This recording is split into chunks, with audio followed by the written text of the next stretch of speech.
Well, it's because romantic relationships don't completely define us as human beings.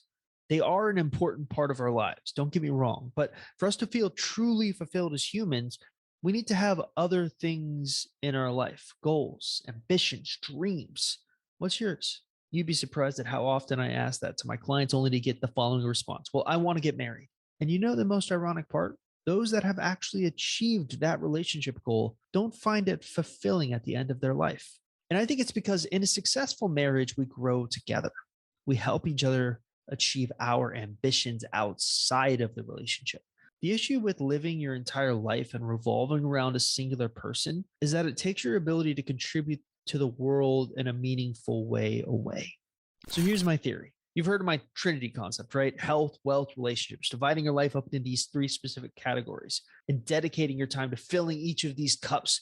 You can kind of find a balance, a happiness, but you need a global goal for each of these categories. So for health, it would look something like, okay, well, my main goal for health is completing a marathon. For relationships, it could be marriage. Hey, I want to get married. For wealth, it could be getting a book deal or a promotion at work. But here's the thing that people miss. Once you've achieved those goals, you don't stop. And people can argue, well, what is there more than marriage? Well, maybe kids. And then maybe relationships become more about teaching your kids, helping them learn, helping them experience the world. Well, what about health? Well, marathon, why not try 2 marathons or 3 marathons? Why not try an Ironman? Wealth, well, okay, I got a promotion at work. Well, maybe you want to start your own business. My main point really with this pillar concept is to help you recognize that you are more than your relationship with your ex. And the best way for you to have emotional control is to have other pursuits outside of your ex that bring you happiness. And it's okay not to know right now what those can be, but it's not okay to sit around on your butt and do nothing about it. And that leads me to my final pillar. Pillar number 3, treating a breakup like the stock market.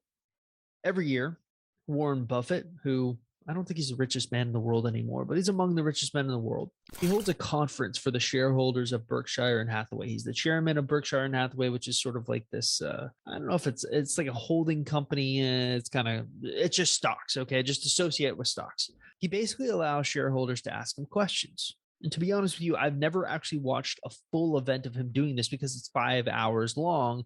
And some of the questions that get asked are a little over my head. Yet there's one clip that I always come back to. It's basically him arguing that the average person who knows nothing about the stock market can get rich if they just park the money that they've saved into an index fund like an S&P 500 and never touch it. But there's a subtext to a statement that gets lost on most people. You see, most people get the shiny dollar sign eyes and only think of like, oh, wow, I can get rich. But the hardest part isn't executing the trade. It's sitting and waiting. It's doing nothing. It's being cold and calculating. The people who do well in stocks and in business usually are those individuals willing to take emotion out of the equation. They'll take a look at numbers and make decisions solely based on them, which is why I found this comment in our private Facebook support group to the original question that sort of sparked this whole discussion about staying calm interesting. Well, these are great responses. Also, it helped me to think of the texting phase like a science project and take emotions out of it. Very hard, I know.